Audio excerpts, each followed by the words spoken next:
नमस्कार, सुप्रभात प्यारे मित्रों। इम्पोर्टेंट करंट अफेयर्स के इस वीडियो में आप सभी दोस्तों का आपके अपने यूट्यूब चैनल दिनेश राजवंशी पर एक बार फिर से स्वागत है। प्यारे मित्रों, अपनी नोटबुक और कलम लेकर के तैयार रहिएगा ये इंपॉर्टेंट क्वेश्चन नोट करने के लिए।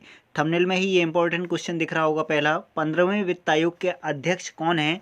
संजय सिंह, मनोज सिन्हा, टी.एस. ठाकुर या एन.के. सिंह। प्यारे मित्रों, ऐसे ही इंपॉर्टेंट क्वेश्चन इस वीडियो में लेकर के आए हैं, तो अंत तक वीडियो के साथ बने रहिएगा और नोट कीजिएगा ये इंपॉर्टेंट। पीडीएफ में पहला प्रश्न आपकी स्क्रीन पर ये रहा।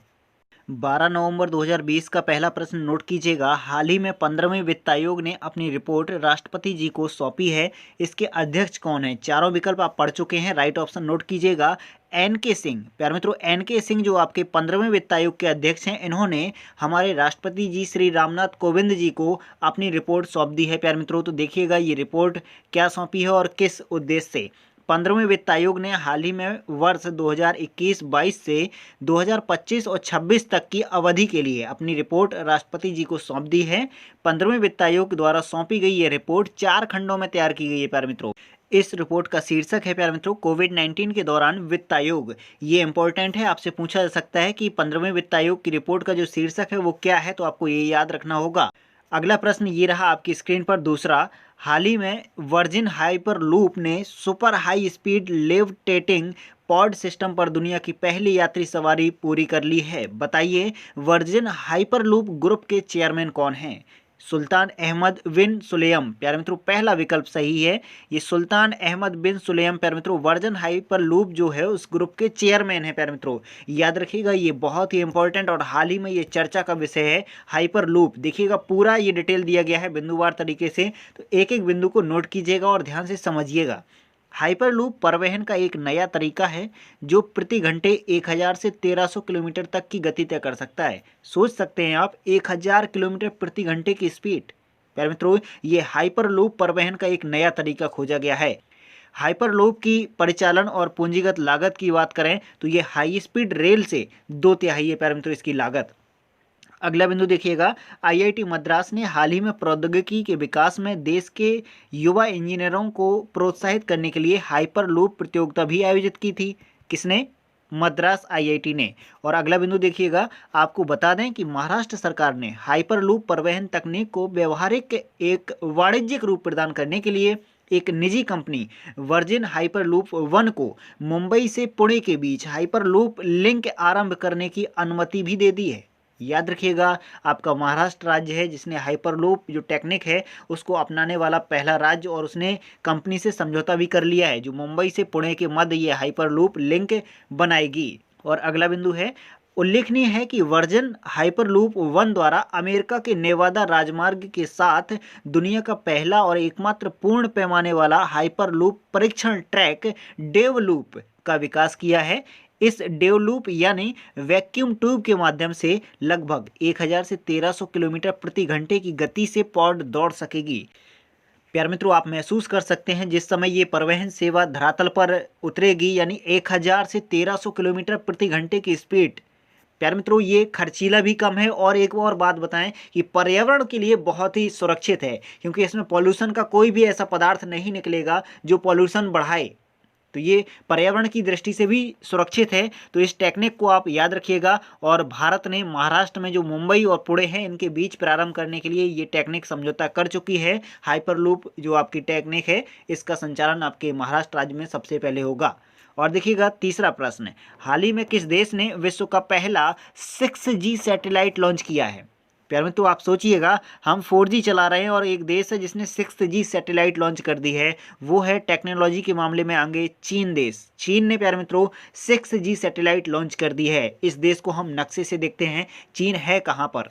आपकी स्क्रीन पर चीन का नक्शा दिख रहा होगा। देखिएगा, हम अलग कलर से इसकी सीमा बना दे रहे हैं, आप पहचान सकते हैं। ये आपका चीन देश अलग कलर से हल्के ग्रीन कलर में दिख रहा होगा। प्यारे मित्रों, ये देखिएगा आपका चीन अलग से हमने कर दिया है। और ये मंगोलिया है, ये आपका रूस है। ये हैं प्यारे मित्रों दो देश जो पिंक कलर के हैं, उत्तर कोरिया और दक्षिण कोरिया। ये आपका जापान है, और यहाँ देखिएगा ये ताइवान, ये है आपका फिलीपींस। तो प्यारे मित्रों, ये आए दिन चर्चा में रहते हैं, इसलिए हम इनका बताए दे रहे हैं आपको लोकेशन। और देखिएगा चीन की महत्वपूर्ण नदियाँ, येलो रिवर है, यांगटी सी क्यांग है, सी क्यांग है, और यहाँ सांगपो। ये प्यारे मित्रों इंपॉर्टेंट नदियाँ हैं चीन देश की। और प्यारे मित्रों हम बात करें तो आपका चीन विश्व में जनसंख्या की दृष्टि से पहले स्थान पर है, भारत आपका दूसरे स्थान पर है। तो ये इंपॉर्टेंट पॉइंट आपको याद रखने होंगे चीन देश से संबंधित। अगला क्वेश्चन पीडीएफ में देखते हैं।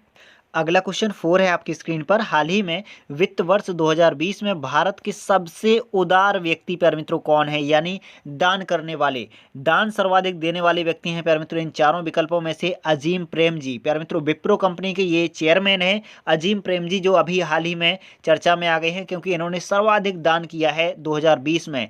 विप्रो कंपनी के चेयरमैन अजीम प्रेम जी 2020 में भारत के सबसे उदार व्यक्ति बने हैं। एक दिन में 22 करोड़ रुपए दान किए हैं और पूरे वर्ष की बात करें तो 7,904 करोड़ रुपए दान किए हैं प्यारे मित्रों। तो ये क्वेश्चन, ये नाम आपको याद रहना चाहिए। पांचवा प्रश्न प्यारे मित्रों आपकी स्क्रीन पर। हाल ही में your best day is today नामक पुस्तक किसने लिखी है? चारों विकल्प आप देखिएगा और मिलाइएगा। राइट ऑप्शन क्या है आपका? चौथा ऑप्शन अनुपम खेर जी ने ये पुस्तक लिखी है your best day is today. प्यारे मित्रों इंपॉर्टेंट पुस्तक है ये, किसी भी एग्जाम में आपसे पूछी जा सकती है, तो नोट कर लीजिए और अनुपम खेर जी का नाम याद रख लीजिएगा। अगला प्रश्न ये रहा 6 आपकी स्क्रीन पर।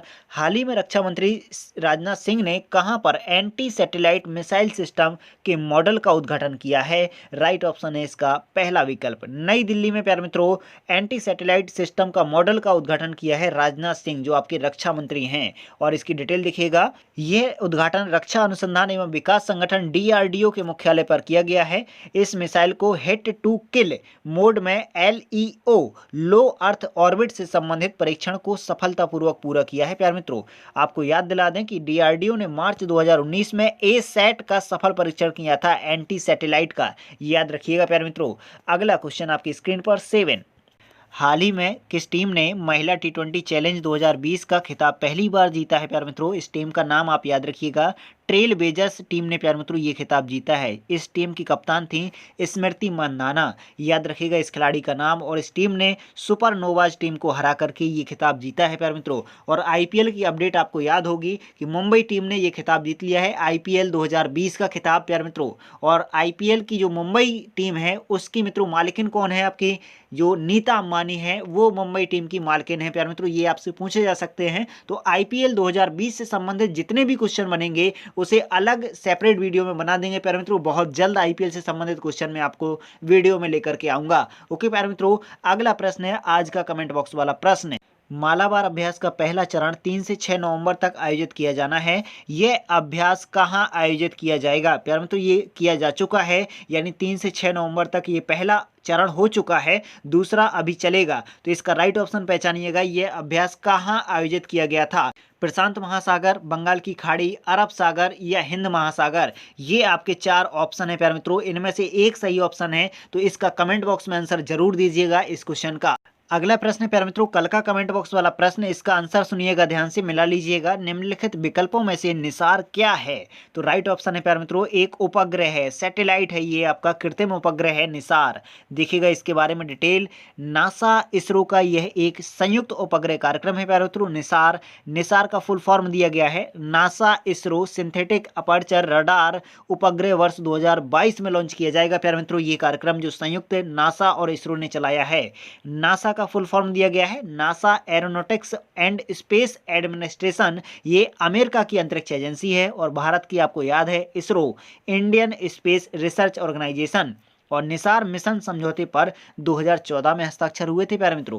यह उपग्रह प्यारे मित्रों पारिस्थितिक तंत्र का अध्ययन करेगा, यानी जो इकोसिस्टम बदल रहा है, ग्लेशियर पिघल रहे हैं, समुद्र का लेवल बढ़ रहा है प्यारे मित्रों, तो ऐसे ही इंपॉर्टेंट पॉइंटों को ये अध्ययन करके बताएगा इस धरती के वैज्ञानिकों को। तो समझ गए निसार के बारे में क्या है प्यारे मित्रों। ये इंपॉर्टेंट वीडियो अगर आपको ज्ञानवर्धक लगा हो तो दिल से लाइक कर दीजिएगा और अधिक से अधिक संख्या में दोस्तों तक शेयर जरूर कर दीजिएगा। चैनल पर अगर आप पहली बार आए हुए हैं तो रेड कलर का सब्सक्राइब ऑप्शन है, दिख रहा होगा, सब्सक्राइब कर लीजिए उसे, जिससे आपको वीडियो का नोटिफिकेशन सबसे पहले मिल जाया करे। ओके प्यारे मित्रों वीडियो हम यहीं विराम करते हैं, अपना ख्याल रखिएगा। Thanks for watching video. जय हिंद जय भारत प्यारे मित्रों।